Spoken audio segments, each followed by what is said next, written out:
Gauss का प्रमेय जो मोस्ट इम्पॉर्टेंट है इस वर्ष परीक्षा के लिए, गॉस का जो प्रमेय है बहुत ही महत्वपूर्ण है। गॉस का प्रमेय क्या कहता है, इसका स्टेटमेंट समझिए। गॉस का प्रमेय कहता है कि किसी वैद्युत क्षेत्र में, क्या कहता है, किसी वैद्युत क्षेत्र में, किसी वैद्युत क्षेत्र में स्थित,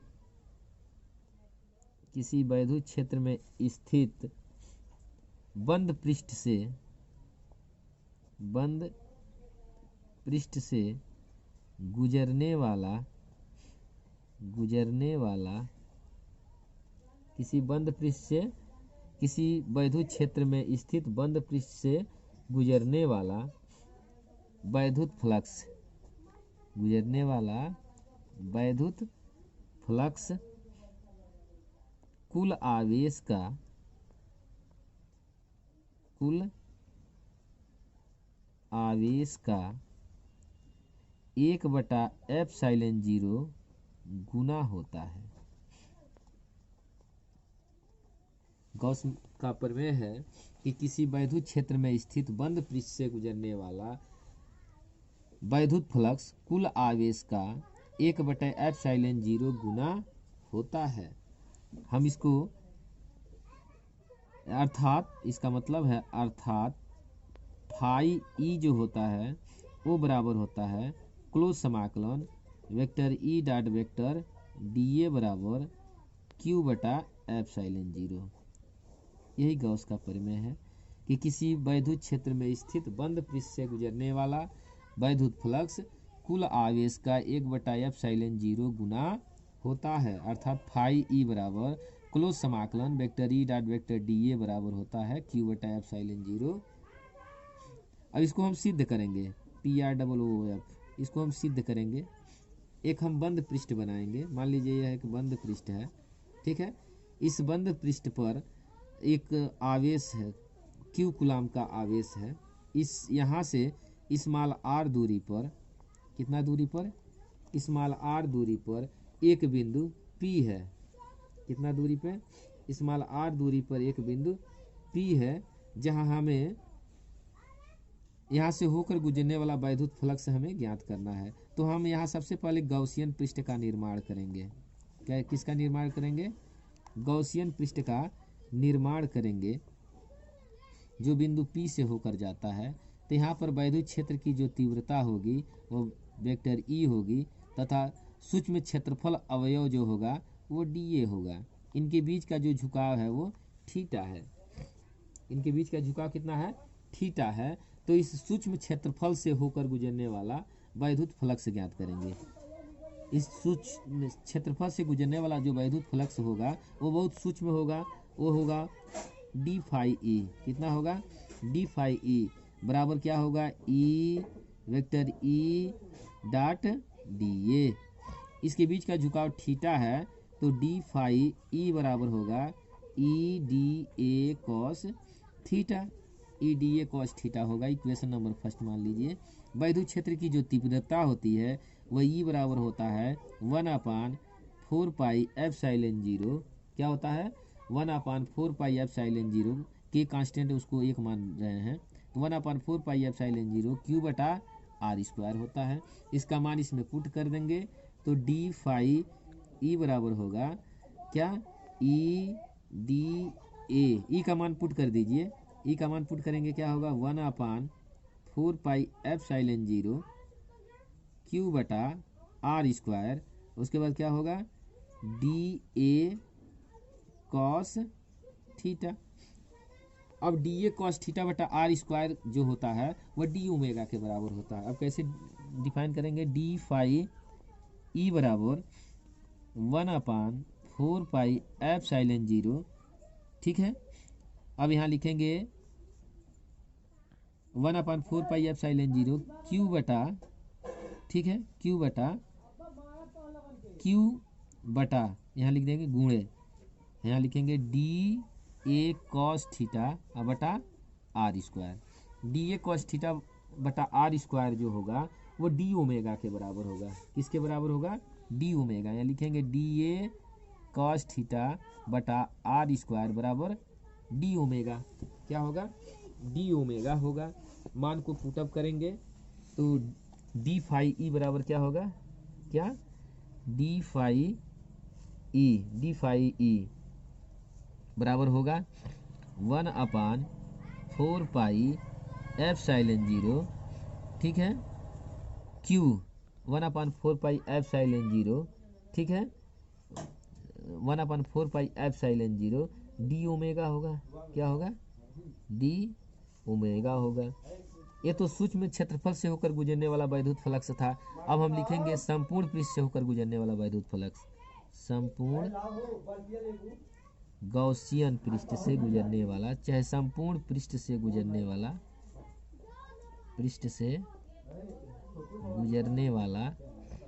वैद्युत फ्लक्स।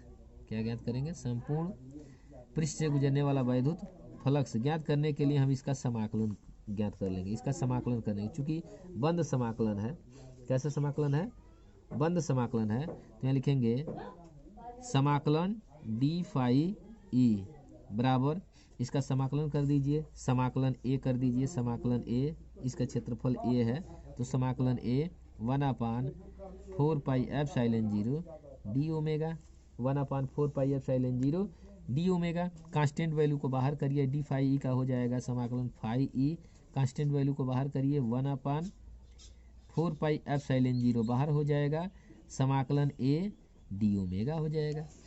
अब समाकलन ए डी ओमेगा बराबर होगा, समाकलन ए डी ओमेगा बराबर होगा 4 पाई। क्या होगा? 4 पाई। इसका मान इसमें पुट कर देंगे तो फाई ई बराबर होगा 1/4 पाई एप्सिलॉन 0। क्या होगा? 1/4 पाई एप्सिलॉन 0। एक चीज़ छूटा है बेटा, यहाँ क्यू छूट गया है, यहाँ से यहाँ क्यू होगा क्यू बटा 4 पाई एप्सिलॉन 0, यहाँ होगा क्यू बटे 4 पाई एप्सिलॉन 0, यहाँ क्यू बटा 4 पाई एप्सिलॉन 0 कॉमन हो जाएगा। यहाँ लिखेंगे क्यू बटा 4 पाई एप्सिलॉन 0 गुणे डी ओमेगा का मान है 4 पाई, 4 पाई से 4 पाई कैंसिल तो फाई ई बराबर होगा क्यू बटा एप्सिलॉन 0। या इसी को लिखेंगे क्लोज समाकलन vector E dot vector D A बराबर फाई ई बराबर क्लोज समाकलन vector E dot vector D A बराबर क्यू बटा एप्सिलॉन 0। यही गॉस का प्रमेय है कि किसी बंद पृष्ठ से होकर गुजरने वाला वैद्युत फ्लक्स, ठीक है, वैद्युत फ्लक्स जो होता है कुल आवेश का 1/एप्सिलॉन 0 गुना होता है। बस हो गया। गॉस का प्रमेय जो मोस्ट इम्पॉर्टेंट है इस वर्ष परीक्षा के लिए, गॉस का जो प्रमेय है बहुत ही महत्वपूर्ण है। गॉस का प्रमेय क्या कहता है, इसका स्टेटमेंट समझिए। गॉस का प्रमेय कहता है कि किसी वैद्युत क्षेत्र में, क्या कहता है, किसी वैद्युत क्षेत्र में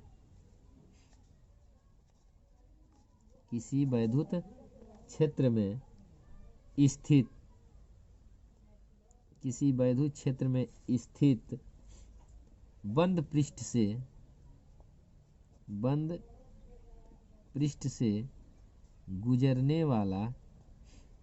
गुजरने वाला किसी वैद्युत क्षेत्र में स्थित बंद पृष्ठ से गुजरने वाला वैद्युत फ्लक्स कुल आवेश का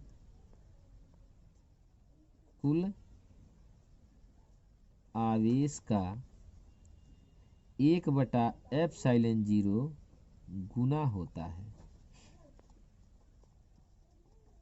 गॉस का प्रमेय है कि किसी वैद्युत क्षेत्र में स्थित बंद पृष्ठ से गुजरने वाला वैद्युत फ्लक्स कुल आवेश का 1/एप्सिलॉन 0 गुना होता है। हम इसको अर्थात इसका मतलब है अर्थात फाई ई जो होता है वो बराबर होता है क्लोज समाकलन vector E dot vector D A बराबर क्यू बटा एप्सिलॉन 0।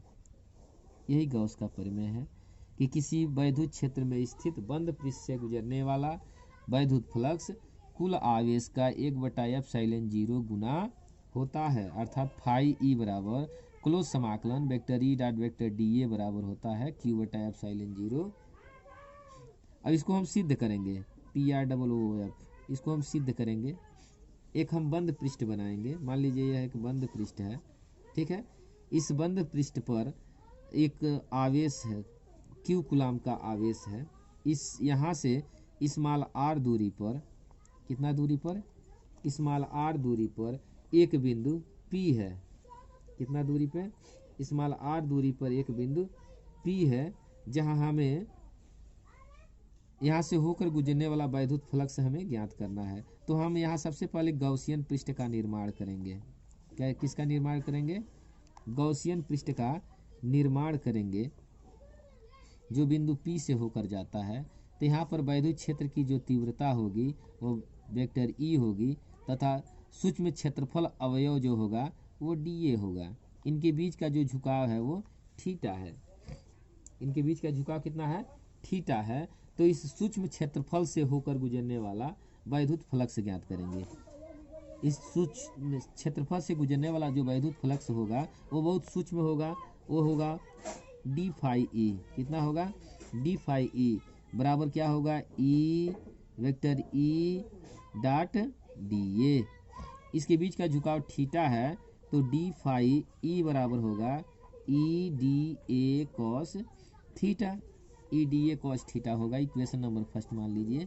वैद्युत क्षेत्र की जो तीव्रता होती है वह ई बराबर होता है 1/4 पाई एप्सिलॉन जीरो। क्या होता है? 1/4 पाई एप्सिलॉन जीरो के कांस्टेंट उसको एक मान रहे हैं, तो 1/4 पाई एप्सिलॉन जीरो क्यू बटा आर स्क्वायर होता है। इसका मान इसमें पुट कर देंगे तो डी फाई ई बराबर होगा क्या? E D A. ई का मान पुट कर दीजिए। ई का मान पुट करेंगे क्या होगा? 1/4 पाई एप्सिलॉन जीरो क्यू बटा आर स्क्वायर। उसके बाद क्या होगा? D A cos theta. अब डी ए कॉस थीटा बटा आर स्क्वायर जो होता है वह डी ओमेगा के बराबर होता है। अब कैसे डिफाइन करेंगे? डी फाई ई बराबर 1/4 पाई एप्सिलॉन जीरो, ठीक है। अब यहाँ लिखेंगे 1/4 पाई एप्सिलॉन जीरो क्यू बटा, ठीक है, क्यू बटा यहाँ लिख देंगे गुणे, यहाँ लिखेंगे डी ए कॉस थीटा बटा R square. D A cos theta बटा आर स्क्वायर जो होगा वो डी ओमेगा के बराबर होगा। किसके बराबर होगा? D omega. यहाँ लिखेंगे डी ए कॉस थीटा बटा आर स्क्वायर बराबर डी ओमेगा। क्या होगा? डी ओमेगा होगा। मान को पुटअप करेंगे तो डी फाई ई बराबर क्या होगा? क्या? डी फाई ई बराबर होगा 1/4 पाई एप्सिलॉन जीरो, ठीक है, क्यू 1/4 पाई एप्सिलॉन जीरो, ठीक है, 1/4 pi epsilon zero D omega होगा। क्या होगा? डी ओमेगा होगा। ये तो सूक्ष्म क्षेत्रफल से होकर गुजरने वाला वैद्युत फ्लक्स था। अब हम लिखेंगे संपूर्ण पृष्ठ से होकर गुजरने वाला वैद्युत फ्लक्स। संपूर्ण गॉसियन पृष्ठ से गुजरने वाला, चाहे संपूर्ण पृष्ठ से गुजरने वाला, पृष्ठ से गुजरने वाला वैद्युत फ्लक्स क्या ज्ञात करेंगे? संपूर्ण पृष्ठ से गुजरने वाला वैद्युत फ्लक्स ज्ञात करने के लिए हम इसका समाकलन ज्ञात कर लेंगे। इसका समाकलन करेंगे चूंकि बंद समाकलन है। कैसा समाकलन है? बंद समाकलन है। तो यहाँ लिखेंगे समाकलन डी फाई ई बराबर, इसका समाकलन कर दीजिए, समाकलन ए कर दीजिए, समाकलन ए, इसका क्षेत्रफल ए है तो समाकलन ए 1/4 pi epsilon zero D omega. 1/4 pi epsilon zero D omega. Constant value को बाहर करिए, डी फाई ई का हो जाएगा समाकलन फाई ई। कांस्टेंट वैल्यू को बाहर करिए, 1/4 पाई एप्सिलॉन जीरो बाहर हो जाएगा, समाकलन ए डी ओमेगा हो जाएगा। अब समाकलन ए डी ओमेगा बराबर होगा, समाकलन ए डी ओमेगा बराबर होगा 4 पाई। क्या होगा? 4 पाई। इसका मान इसमें पुट कर देंगे तो फाई ई बराबर होगा 1/4 पाई एप्सिलॉन जीरो, क्या होगा 1/4 पाई एप्सिलॉन 0। एक चीज़ छूटा है बेटा, यहाँ क्यू छूट गया है, यहाँ से यहाँ क्यू होगा Q/4 पाई एप्सिलॉन 0, यहाँ होगा Q/4 पाई एप्सिलॉन 0, यहाँ Q/4 पाई एप्सिलॉन 0 कॉमन हो जाएगा, यहाँ लिखेंगे Q/4 पाई एप्सिलॉन 0 गुणे डी ओमेगा का मान है 4 पाई, 4 पाई से 4 पाई कैंसिल, तो फाई ई बराबर होगा Q/एप्सिलॉन 0। या इसी को लिखेंगे क्लोज समाकलन vector E dot vector D A बराबर फाई ई बराबर क्लोज समाकलन vector E dot vector D A बराबर Q/एप्सिलॉन 0। यही गॉस का प्रमेय है कि किसी बंद पृष्ठ से होकर गुजरने वाला किसी बंद पृष्ठ से गुजरने वाला वैद्युत फ्लक्स, ठीक है, वैद्युत फ्लक्स जो होता है कुल आवेश का 1/एप्सिलॉन 0 गुना होता है। बस हो गया।